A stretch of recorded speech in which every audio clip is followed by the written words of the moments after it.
I'm annoying, but eventually, like, you don't mind it anymore. But I do that for a reason, guys. I seriously do it for a reason. Respect from these damn hooligans. Well, no, because when you go into the real world, you need to show respect to your boss, to your boyfriend/girlfriend's mother. You can't say, "Oh, miss, this was a great dinner." You got to talk with respect. So if it doesn't start here, where's it going to start, right? Yeah. So you got to bear with me, and it's one thing my kids always remember that had me. You should say that over the announcements this morning. Not getting through, I guess. Okay. All right, guys. So, edit. It's my personal beef, nobody else's. It's my personal beef that you all should be respectful. Okay. Come up here. Hooligans, listen. Come up here. Clear. Enter.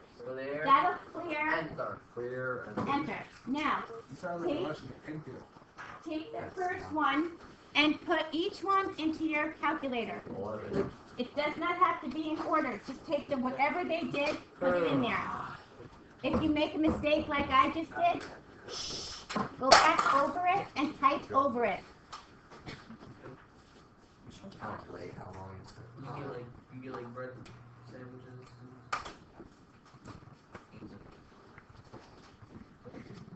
Okay, now, my advice is, number one, make sure you have all of them there. There are 10 of them here. I'm looking for number 11, which means I put 10 of them in. And my advice also, if this is a test, go back and make sure you put them in correctly. Because you go through them so fast, you'll take whatever that calculator gives you. So you have to make sure that your information is good. Now, from here, go to Stat. I used L1. Go to Stat. Go to Calc, just like you did for your mean, median, and mode. And do one var stat. I put it in L1, so say second L1. And hit enter. There's your mean. If I scroll down, there's my median. We did this. So I go back up here, and I'm looking for these two pieces right here. There's my standard deviations. The XX is for my sample. The OX, the sigma X, is for my population. Remember that's PO, population.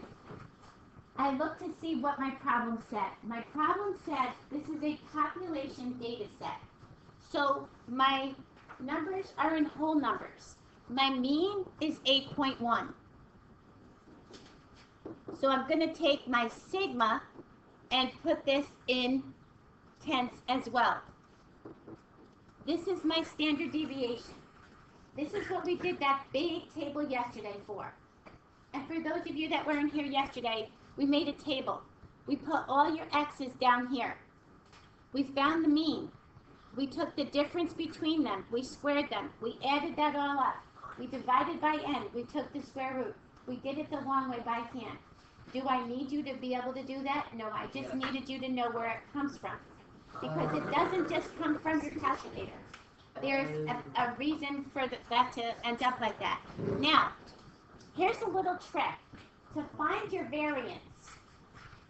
Our variance, we did this, and then we square rooted to get the standard deviation. So to go backwards, just take this guy and square it to get your variance.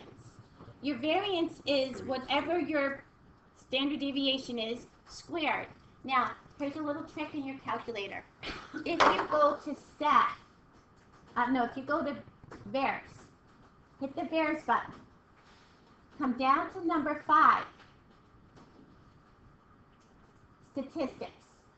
Now, if you come down to your standard deviation for your population, take this and square it. This is going to give you your variance. There's your variance. This way you get the true variance. If you think about it, when you take a square root, unless it's a perfect square like 9, 16, you're going to end up with an irrational number, which we do with your standard deviation. But it came from a normal number, because remember we just added your column up? and then we divided it. So most of the times it comes from a nice number, and then we square root it. Can you go back? How'd you get the, So go here, go to bears, come down to number 5, and come down to number 4, and square. It'll take your popular, you can do the same for your SX. It's just an easy way and you don't have to square anything. It does, that gives you your true variance. so if you put, 5.7, whatever it is for the, would you mark it wrong? No, would I mark it wrong? No. No, if you square it. Right now, we don't really have a lot of use for the variance part of it. You will when you get a little bit more details. Like, did I give you an example yesterday of variance? No. We use variance like, okay, say my eyeglasses. It has a little screw holding the handle on, right? Gets loose. This screw is so small. So if you're going to measure this difference in the screws, you have to be very, very, very small measurements, right? Because if your screw is too big, it's never going to stay in. If it's too large, you're not going to be able to put it in and hold your eyeglasses together. So that's when we measure variance, because the numbers are so, so small. I want you to think math for a second. If I take the square root of 4, what do I get? 2. 2. Okay, in your calculator, take the square root of 0.4. Yeah. Take the square root of point. 0.02.2. What is it? What? Point? Now, look at the difference. Look at the difference here, guys. This is bigger, this is smaller. This is bigger, this is smaller. But the numbers here, you got 0.16? No, it's 0.6. 0.6, it has to be bigger. I knew it had to be bigger. I'm like, uh-oh. 0.6. Look, notice that this goes from bigger to smaller. This goes from smaller to larger. So this guy right here, our variance, is what we're going to look at when we're looking at something that's very, very small. Like such as like measuring how much, like the length and width of a tiny little screw that you put in your glasses. So those are things we do for that. Now you should be able to do this. We did this same setup for your mean, median, and mode. Okay? So now, once you find that, you can find a number of things. Your range. Find your range, highest to lowest. Now, why we do a range is this. If someone just says to me, I had a bunch of data here, and your mean is this, your standard deviation is this. I want to know, compared to what? Like, where did the data come from? What did it span? It went from 11 to 4. It spanned 7 numbers. Now, sometimes my standard deviation will be higher because my numbers themselves are higher. So, but I need something to compare it to. So we look for the mean. This is your X bar. And in this case, it said population. This is your sigma X. So we took this, we squared it, and we got 5.7. Yes? I was going to ask you, very sorry for interrupting class, but which one do we use like for regular standard deviation? It's not population. We use the SS? S. If it's a sample, S. If they don't say anything, then you should use your population. 9 times out of 10, they'll tell you, or you should be able to kind of like figure, is this a sample, is this a population? Alright. So like in the next one, notice in number 3 and 4, they say sample. So then they want you to use SX. And I don't think I gave you one of those, did I? No. So number 5 just has you find a range of data. Now, you're on a stem and leaf plot. So to find your range, you still need your highest minus your lowest. Can everybody take the highest and the lowest off the stem and leaf? Okay? So 96 was the highest entry, 23 is the lowest. Be careful when you do this, because in your 9, and then your 20s, this one is the smallest entry. This one is the largest entry. The highest to lowest. Okay? Now, number 14 is a good one. Number 14 says both of the data sets have a mean of 50. They give you a graph. They both have a mean of 50. One has a standard deviation of 2.4, and one has a standard deviation of 5. Which is which? So which one did you say 2.4 is? Yeah. Because A. A, why? I plugged in all the numbers and such from the graph, Okay. and I found out the standard deviation is 2.4. Okay. That's one way to do it. Darian plugged all the data in. You know how to take it off the histogram. It came from a frequency distribution table. He plugged it in and found it. What else makes me know this? Well, A is tighter. It's closer together. Your standard deviation is how much things deviate from the mean. So if you have a smaller standard deviation, you're going to be closer to your mean, right? A 5 compared to a 2.4, because they both have the same mean. A 5 is going to spread it out a little bit more. Think about your standard deviation like this.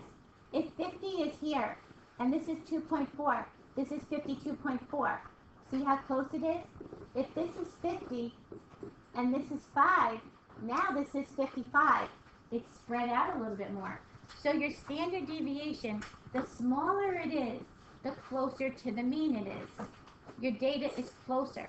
We also look at your range to see that too, to see how many numbers it spans. Does that make sense to you guys? The fact with standard deviation, there's a lot to do with standard deviation. This whole course is pretty much from here on a lot of standard deviations. But you'll be surprised at how much you can actually learn about standard deviation. And then the last one I gave you was 19. And you just have to take a data set, and you're asked to compare them in terms of mean, in terms of range, standard deviations. So you compare the range. One data set spans a lot more than this data set. And look, doesn't this make sense? It has a higher standard deviation because the numbers are spread out more. Variation is how much it varies off the mean. If your numbers are spread out to begin with, you got a wider spread here. And your variance is just these guys squared.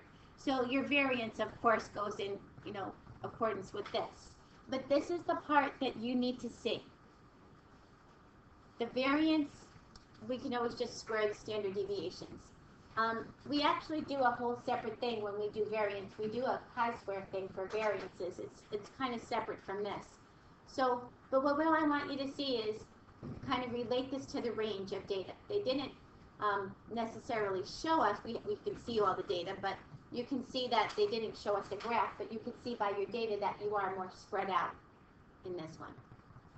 Are you okay with this? Yeah? Okay. Time-wise, we probably don't have a whole lot of time. So we'll continue this tomorrow and talk more standard deviations tomorrow.